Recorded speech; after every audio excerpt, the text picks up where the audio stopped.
Everybody, Robeson here, continuing our story of how the modern world works.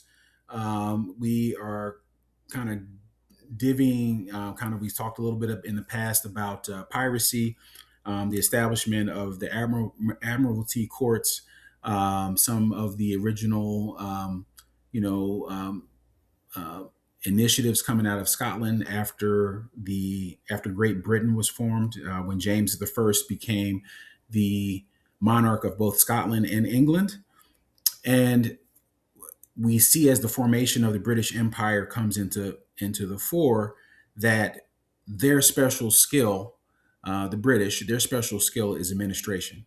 And so I think when you talk about the difference between the Spanish, the Portuguese, the Dutch, and I think the Dutch are probably the closest to the British in terms of being well managed, in terms of their uh, business practices, their trade practices, and just their administration. I think the Dutch and the British are probably the two best, but and the Spanish obviously being the worst. Um, and so we wanted to talk about the economics of colonialism, the economics of empire, and this is as the investors and pirates, who start to expand into the Caribbean and into North America start, getting footprints. They need to look at everything that's happening in terms of the business model of what they're trying to do in terms of trade. So up until the 1800s, slavery, the slavery that we know, was the preeminent economic model to go by, and that existed for thousands of years. Slavery in all forms, in many different forms, has existed, for thousands and thousands of years. So I think one way to look at slavery in the New World is that, and these are the European countries that have brought slaves from Africa, to and indentured Irish, brought slaves from Africa and indentured Irish, from Europe or from Ireland, to the New World to work. Is that each of those different empires had slightly different models of how they went about their business. So to put it in perspective, Portugal, had the most brutal form of slavery, and that was what was noticed in Brazil. So they pretty much worked their population to death. And so when you hear about the slaves brought from Africa to the New World, the overwhelming majority of those people were sent to Brazil. That's overwhelmingly the largest market for slaves. It's one of the things that I think is kind of lost in the way that we criticize American slavery. We don't realize how small a percentage of slaves that came from Africa actually arrived in America. So in Brazil, their model was to work them to death, and there wasn't even really a balanced proportion between male and female slaves.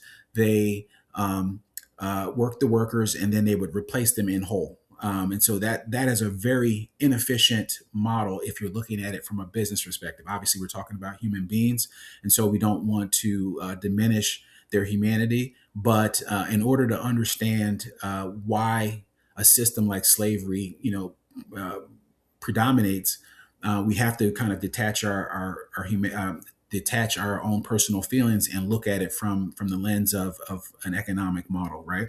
So in the Caribbean, the French, the British, and other places, and the Dutch also had slavery, but again, I don't think that. I think that because of the small population of whites on the islands that we're talking about, so Saint Martin's, the Barbados of the world, Saint Domingue, which is Haiti, for the French, because there was such a small population of whites, and many of the whites that were there, mostly male. You see a little bit of a model in the Caribbean where the whites that are there on the islands take on some of the female slaves as spouses. So you see that as a kind of a persistent narrative. Doesn't mean that the system isn't harsh or brutal, because it is. So sugar plantations were the main crop in most of those islands, but again, a slightly different model than what the Portuguese were doing. And so when you get to America, the American system is cognizant of the fact that getting slaves transported from Africa is very difficult. It's a very far journey, and so the British even create a joint stock corporation called the Royal African Company, whose sole job it is, and it has a monopoly, is to procure slaves to bring to North America, to its North American colonies. And so it was a difficult task to be done. And then because of its proximity to some of the other European powers, the Royal African Company also sold slaves to some of those nations that needed it for their ventures. So what you find in the American model of slavery is a hereditary system, and we talked before how the the hereditary slavery system that we see in America comes from Scotland. In 1606, they passed a law uh, towards colliers or coal miners and salters, which made their children be bound to the landlord where the parents worked. And that law was on the books for almost 180 years in Scotland. And so one of the things that you see in the American model of slavery is that the pace and the energy of slavery is a little bit lessened compared to a little bit less harsh than what you see in the Caribbean or in Brazil. And what that does, though, it creates the environment, and there's a little bit more time for leisure. There's a little bit more time for skill development, things of that nature. But what it creates is the space for female slaves to have children, and so the American slave model becomes hereditary and self-replicating, which again, from a business perspective, compounds the profit on the amount of money spent on that slave. If they're able to produce children, then that creates you might have bought or paid for one slave or paid for two, but now you might get six or eight or 10 from that one purchase or those two purchases. Pretty morbid, thing to talk about and discuss human beings in that way. But again, it's important for us to understand the economics of how this is done. So, after one of the downsides, if you're looking at it from a strictly business perspective, of this type of system of slavery is when a female slave has a child, she is incapacitated or at least diminished in her productive capacity as a worker for a period of time.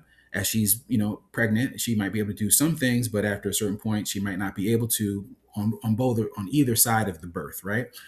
Also, the child who's born now has to be fed, has to be provided for, clothed, all of those types of things. And so it may be some number of years before they can actually get out to work. Similarly, for slaves, when they reach a certain age, they now are not able to work quite as productively as they had in their youth or in their young adulthood. And so their productivity again becomes a bit of a on the decline. So from the economic perspective of the British, they started to look at slavery in America as an inefficient system. And so what they did was in the 18th century, so in the 1700s, they commissioned a bunch of economists from the United Kingdom, most notably Adam Smith, who was Scottish, and he wrote a book called The Wealth of Nations. So it is considered the seminal book on the birth of capitalism, or kind of the explanation of how capitalism should work. And it is considered, kind of the definitive economic, literature of that era. But there was others as well who kind of were trying to look at this system and trying to figure out what is the best and most efficient way to do this colonial venture that we're doing. And so they determined, or Adam Smith determined, that slave labor really is only productive to the level of subsistence. That means that the slave is motivated only to do enough work to get to be able to be fed and to be able to have a break for the day, or have a day of leisure. And so when you add the additional costs of maintaining that person, feeding them, clothing them, all those other things, taking care of them, nurturing them when they're sick. He looked at that as a very inefficient system. And so this goes back to Scotland again. The Scottish were experimenting with a new economic model for its lower class called wage labor or free labor. And so what they proposed and what they surmised is that if I give a wage to a person, just enough that they can make money, they may be able to secure a wife, and with securing a wife they are able to have children, and if they have children, with a wife they may be able to secure a home, and if they have a home they may be able to have children. And they found and believed that, and it turns out to be accurate, that that man will work himself to death to be even more productive, increasingly productive, to get a raise or possibly to get a second job, to be able to pay for that family. And we see the remnants of that in the manifestation of that today in America, where the costs are so high, and people are working themselves to exhaustion and to the limits just to provide for the lifestyle of their families. Right? It's just a part of what manhood has become, to be able to be a provider, and you're going to do what you need to do, and to even at your own peril. Right? So the Scottish invent wage labor, or what we call free labor, and um, now we're at the point where Adam Smith in Wealth of Nations has compared free labor to slave labor, has shown that it's a more efficient system, and now has to figure out how do we implement a change here on these territories which we own. How do we bring free labor to America and slowly replace slave labor? Okay, so we talked about Wealth of Nations, we talked about the American slave system, we talked about Scottish wage labor, but this is where the kind of self-righteous hidden hand of the British comes out even more. So one of the things that the British love to talk about is how they were the first nation on earth to abolish slavery, and they abolished it everywhere, and they even enforced the abolishment, the prevented slaves being brought from Africa to the American colonies at a certain point in the early 1700s. Sorry, in the early 1800s. And so there's this real self-righteous, push and pat on the back that the abolitionist movement started with William Wilberforce in England, and that movement grew and came over to the U.S. To kind of sprout and grow to everything leading up until the Civil War. It's a little bit of it's a very sneaky reality, because the British are the ones who brought the slaves to North America. Again, we talked about through the Royal African Company. So, on the one hand, they are so proud of themselves and patting themselves on the back for ending slavery. But prior to that, realization, they are the ones who brought the slaves through the Royal African Company to the United States, what we call the United States, into North America. And the reason why they were pursuing abolitionism was they, even though the Revolutionary War had concluded, the British still had dominance over America economically.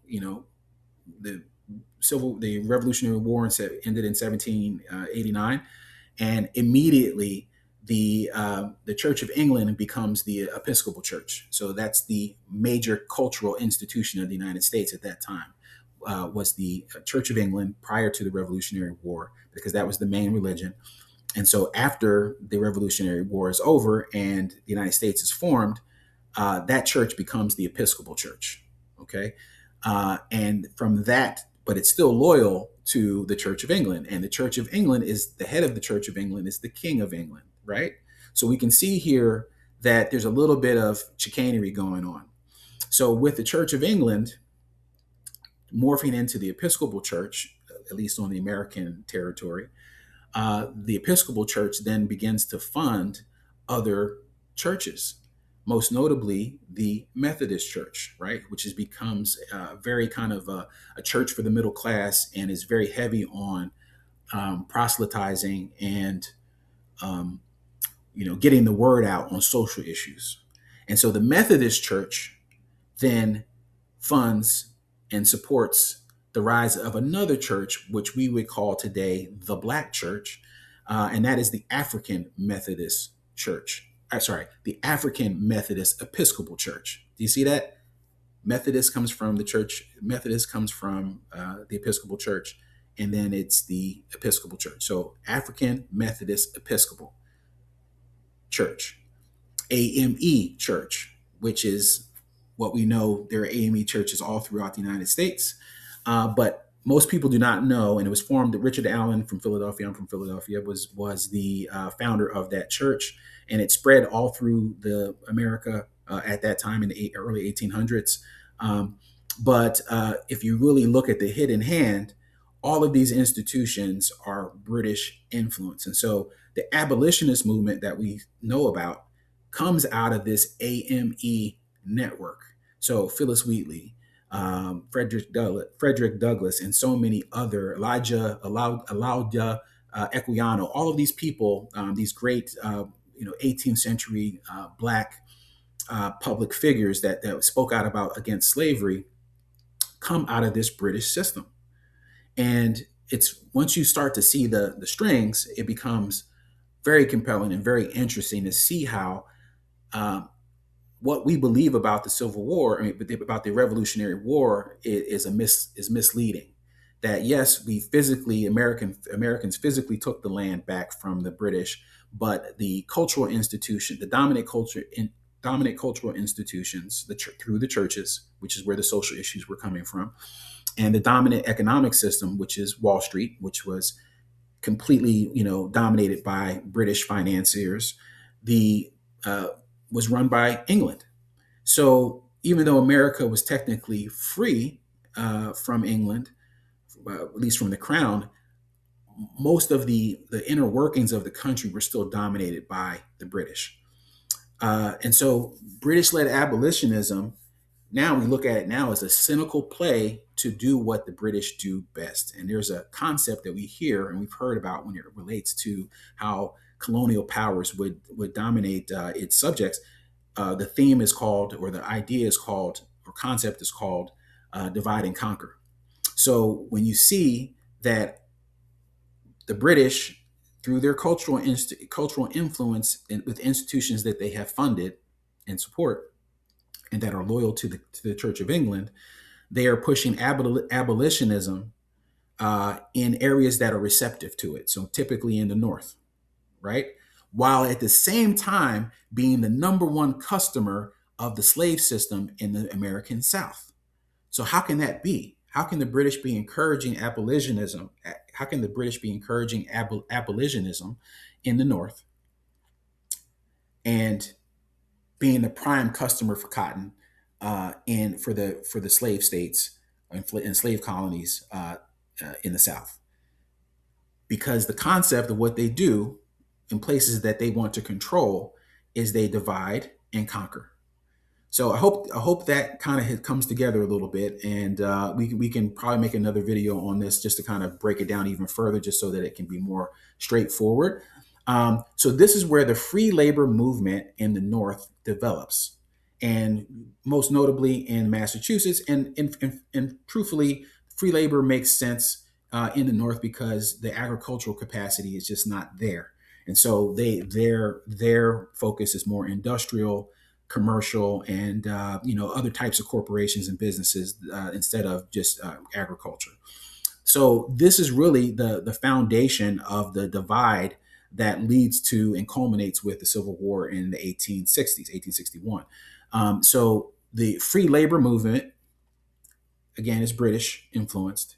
The South, the slave system in the South, was created by the British, supported by the British, and those slave states, up until the time, actually including into the time of the Civil War, were also supported and defended by the British. So the British are playing both sides in this, creating a civil war, which would serve their benefit. And we can go further into that how it does. But if you ever want to look at the modern world that we see, you always see some country in the third world, break out into a civil war, and we're thinking of which side is the good side or which side is the bad side, when the fact is most times they are being funded by the same people to pit against each other to create tension and fissure. And in those breaking aparts of societies and cultures, there is opportunity to make money and opportunities to regain control. So I hope this video was informational. I enjoy doing these. This is kind of my way I see the world, and based on the research that I've done, but also it's kind of my perspective. And let me know in the comments if you have anything that you want to talk about, or any other notes, or anything that you think I might have missed. Have a good day.